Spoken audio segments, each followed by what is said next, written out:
సేవలను సూచించినటువంటి దేవదేవుడు ఆ దేవుని సేవకులారా అంటున్నాడు. ఈ సేవకులు రాత్రి వేళలో దేవుని మందిరంలో నిలబడతారంట. ఏ వేళలో? రాత్రి వేళలో. జాగ్రత్తగా మనస్సు పెట్టి గమనించండి. ఒక దేవుని మందిరం ఉందంటే ఒక స్థలంలో, ఆ స్థలములో వెలుగు ఉంటుంది. ఆ స్థలములో దేవుని దూతలు ఉంటారు. ఒక దేవుని మందిరము, అక్కడ ప్రార్థన చేసే వ్యక్తులు ఉన్నారు అంటే ఆ స్థలంలో చీకటి శక్తులన్నీ అక్కడ మొత్తం ఎలా చేరిపోయి ఖాళీ అయిపోతాయి. ఆ స్థలం దాన్ని పరిశుద్ధ స్థలము అంటారు, పరిశుద్ధ మందిరం అంటారు, అది దేవుని నివాసము అంటారు. ఈ లోకంలో ఏ చీకటి శక్తి కానీ దయ్యాలు కానీ ఆ వైపు చూస్తానికి కూడా అంటారు. ఎందుకంటే అక్కడ వెలుగు ఉంటది, దేవుడే వెలుగు. ఈ దేవుని సేవకులు రాత్రి వేళలో దేవుని మందిరంలో నిలబడతారు అన్న మాట. ఎందుకంటే ఈ లోకము చీకటి కమ్మి ఉన్నది. యెషయా గ్రంథం 60వ అధ్యాయం అనుకుంటాను, 1-2 వచనాలు ఒకసారి సహాయం చేయండి. యెషయా గ్రంథం. నీకు వెలుగు వచ్చి ఉన్నది, నీకు వెలుగు వచ్చి ఉన్నది, లేవు తేజరిల్లుము, లేక తేజరిల్లుము, యెహోవా మహిమ నీ మీద ఉదయించెను. నువ్వు ఏసి తేజరిల్లుగలిగితే యెహోవా మహిమ నీ మీద ఉదయించుతున్నది. చూడుము, చూడు, భూమిని చీకటి కమ్ముచున్నది. చూడు చూడు చూడు సోదరుడు చూడు, భూమిని చీకటి కమ్ముతా ఉన్నది, చీకటి జలములను కమ్ముచున్నది. ఆపలు చీకటి కట్టిక చీకటి జలములను కమ్మేస్తా ఉన్నది. యెహోవా నీ మీద ఉదయించుచున్నాడు, దేవుని వెలుగు నీ మీద ఉదయిస్తావు, ఆయన మహిమ నీ మీద కనబడుచున్నది. చాలమ్మా, చాలు చాలు చాలు చాలు. గమనించండి ప్రియమైన సంఘమా, మనము రాత్రి కాలంలో ఉన్నాము, మనము చీకటి కాలంలో ఉన్నాము. ఒక్క దేవుని నమ్మిన బిడ్డల విశ్వాసులు కానీ సేవకులు కానీ వారు మాత్రమే వెలుగును చూడగలరు, వెలిగింపగలరు. కొంచెం మనస్సు పెట్టి వినండి. 2 కొరింథీయులకు రాసిన పత్రిక 4వ అధ్యాయం 5వ వచనంలో ఒక మాటను, అంధకారములో నుండి వెలుగు ప్రకాశించుటగాక పలికిన దేవుడే. వినండి వినండి వినండి, ఏమని పలికారంట దేవుడు? వెలుగు ప్రకాశం అంధకారములో నుండి వెలుగు ప్రకాశించుగాక అని పలికాడంట. పలికిన దేవుడే. ఏ దేవుడైతే అంధకారములో వెలుగు కలుగుగాక అని పలికాడో ఆ దేవుడే తన మహిమను గురించిన జ్ఞానము. ఇలాంటి మాట, ఆ దేవుడే ఆ దేవుని మహిమను గురించిన జ్ఞానము యేసుక్రీస్తునందు వెల్లడిపరచుటకు మా హృదయములలో ప్రకాశించెను. మా హృదయములలో ప్రకాశించు. ఆది కాండం 1వ అధ్యాయము 3వ వచనం ఒకసారి సహాయం చేయండి తల్లి. కలిగను. ఏమన్నాడంట దేవుడు?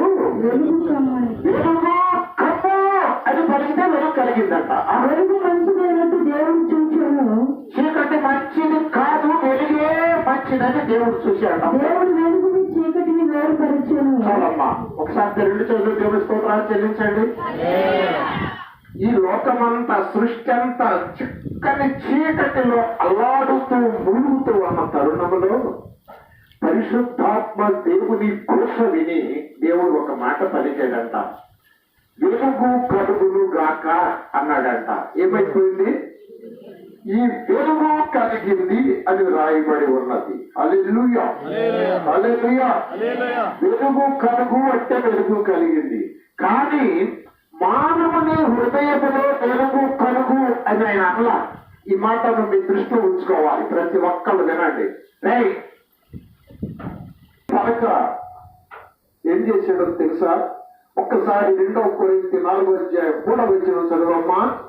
మా స్వార్థ మరుగు చేయబడిన ఎడల నశించుచున్న వారి విషయంలోనే మరుగు చేయబడి ఉన్నది. దేవుని మహిమ స్వరూపి అన్న క్రీస్తు మహిమను కనపరచు సువార్త ప్రకాశము వారికి ప్రకాశింపకుండా నిమిత్తము ఈ యుగ సంబంధమైన దేవత అవిశ్వాసులైన వారి మనోనేత్రంలో గుడ్డితనము కలుగు చేశాను. అంధకారముల నుండి వెలుగు ప్రకాశించుగాకని పలికిన దేవుడే తన మహిమను గురించిన జ్ఞానము యేసుక్రీస్తునందు వెల్లడిపరచుటకు మా హృదయంలో ప్రకాశించెను. చాలమ్మా, ఒక అద్భుతమైన మాట చెప్పారు, జాగ్రత్తగా వినండి. దేవుడు సృష్టిలో ఏమన్నాడు? వెలుగు కలుగునుగా కానీ పలికే. కానీ మన హృదయంలో వెలుగు కలుగునుగా కానీ పలకొచ్చు కదా, పలకలా. ఆయనే మన హృదయాల్లో కూర్చి మన హృదయాన్ని వెలిగించాడట. చప్పుడు పట్టండి ఒకసారి. ఇది ఎంత అద్భుతమండి! ఎందుకు దేవుని సేవకులు రాత్రి కాలంలో దేవుని మందిరంలో కూర్చుంటారంటే, ఎందుకు దానియేలు ప్రార్థన చేయొద్దు దానియేలంటే, యెరూషలేము మందిరము తట్టు తలుపులు తెరిచి కిటికీలు తలుపులు తెరిచి ముమ్మారు మోకరించి ప్రార్థిస్తున్నాడంటే, ఈ చీకటి లోకంలో వెలుగు చూడాలి అంటే దేవుని మందిరం వైపు చేతులెత్తి ప్రార్థించాలి. నువ్వు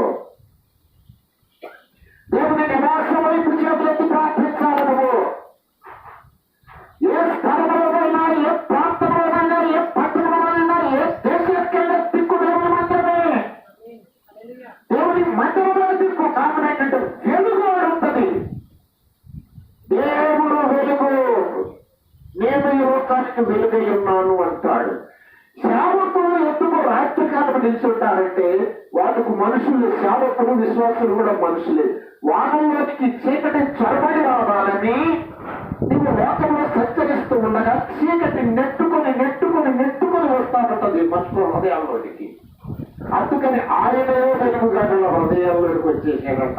చదువు పెట్టండి. వెలుగు కథలు గాక అని మనుషులు వెలిగించలేదు కానీ ఆయనే అంత పెద్ద దేవుడు ఎంత చిన్న వెలుగుగా మన హృదయాల్లోకి వచ్చి కూర్చొని మన హృదయాలను వెలిగించాడంట. ఎంత అద్భుతమైన విషయం అండి ప్రియులారా. యెషయా గ్రంథం 45వ అధ్యాయం 18వ వచనం ఒకసారి సహాయం చేయ తల్లి. యెషయా గ్రంథం 45వ అధ్యాయం 18వ వచనం త్వరగా. ఆకాశములకు సృష్టికర్తయగు యెహోవా, ఆకాశములకు సృష్టికర్తయగు యెహోవా ఏ దేవుడు? ఆయన భూమిని కలుగజేసి దాన్ని సిద్ధపరిచి స్థిరపరిచెను. నిరాకారముగా ఉండునట్లు ఆయన దాన్ని సృజింపలేదు. ఆయన ఈ భూమిని సృజించలేదు. నివాస స్థలమగునట్లుగా దాన్ని సృజించాను. ఇప్పుడు నివాస స్థలమగునట్లుగాను ఆయన చదువు మాట 45-18. ఆకాశము సృష్టి యెహోవాయే దేవుడు. ఆయన భూమిని కలుగజేసి దాన్ని సిద్ధపరిచి స్థిరపరిచెను. నిరాకారముగా ఉండినట్లు ఆయన దాన్ని సృజించలేనట్లుగా దాన్ని సృజించాడు. భూమిని నివాస స్థలం అన్నట్లు సృజించాడు. మరి అది కన్నా మొదటి అధ్యాయం నిరాకారం ఎందుకు అయిపోయింది? గమనించండి వాక్యాన్ని చాలా జాగ్రత్తగా మనసు పెట్టి గమనించాలి. మానవ జీవితాలను నివాస యోగ్యాలుగా, ఆరోగ్యకరంగా, దైవ రూపులుగా, దేవుని మనస్సు కలిగిన బిడ్డలుగా, దేవుని మహిమ కలిగిన బిడ్డలుగా మానవులను చేస్తే, ఈ మానవులు కపటముతోనూ, కుళ్ళుతోనూ, కుట్రలతోనూ, ద్వేషాలతోనూ, అసూయలతోనూ నిండిపోయి దయ్యారూపమైపోయారు మానవులు. ఏమి కారణం? మనుషులు ఎలా సృజించలేదు దేవుడు. మనుషులను తన పోలిక చొప్పున తన స్వరూపం నుంచి మనుషులు సృజిస్తే మనుషులు ఎందుకు ఎలా అయిపోయారు? భూమిని నివాస యోగ్యముగా సృజిస్తే భూమి ఎందుకు ఎలా అయిపోయింది? జాగ్రత్తగా వినండి. ఎహెజ్కేలు గ్రంథం 28:13 కూడా చూడవచ్చండి. ఎహెజ్కేలు గ్రంథం 28:13 కొంచెం స్పీడ్ గా అందిస్తే మేము ఈ వాక్యాన్ని మీకు పూర్తి చేయగలను. ఎహెజ్కేలు గ్రంథం 28వ అధ్యాయం 13వ వచనం.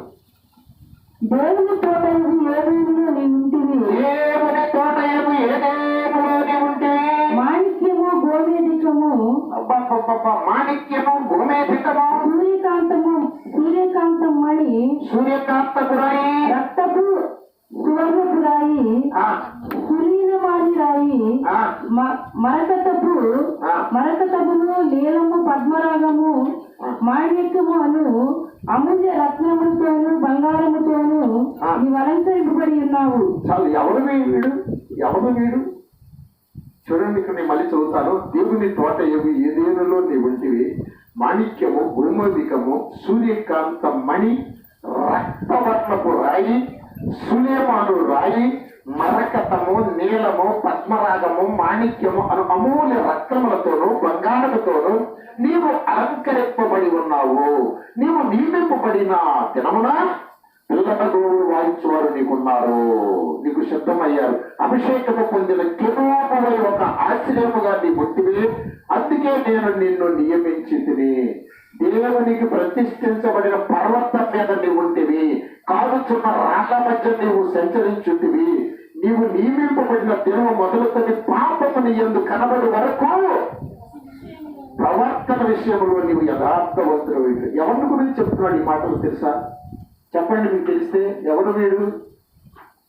లూసిఫర్ అనేటువంటి ఒక సైతానుడు.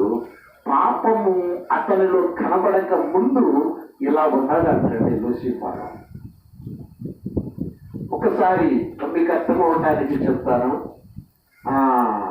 6వ వచనం చదవమ్మా. అదే ఎహెజ్కేలు గ్రంథం 28వ వచనములో కాగా ప్రభువుని యెహోవా ఈ మాట సెలవిస్తున్నాడు, దేవునికి తగినంత అభిప్రాయము కలిగి ఉన్నవాడా. అబ్బా, ఎలాంటి వాడండి వీడు? దేవునికి తగినంత అభిప్రాయం కలిగి ఉన్నవాడు. ఆలోచించుము, నేను పరదేశులను అన్నిజనులలో క్రూరులను నీ మీదకి రప్పించుచున్నాను. నేను పరదేశులను అన్ని జనులలో క్రూరులను నీ మీదకి రప్పించున్నాను. నీవు నీ జ్ఞానము వారు జ్ఞాన శోభను చిరుపుటకై తమ ఖడ్గములను వలతీసి తమ ఖడ్గములు వలలో నుంచి లాగి నీ సౌందర్యమును నీచపరచుదురు. నిన్ను పాతాళములో పడవేదురు. సముద్రంలో మునిగి చస్తువు. ఎందుకంటే నేను దేవుడనని నిన్ను నీవు చెప్పుదువా అంటాడు. హల్లెలూయా.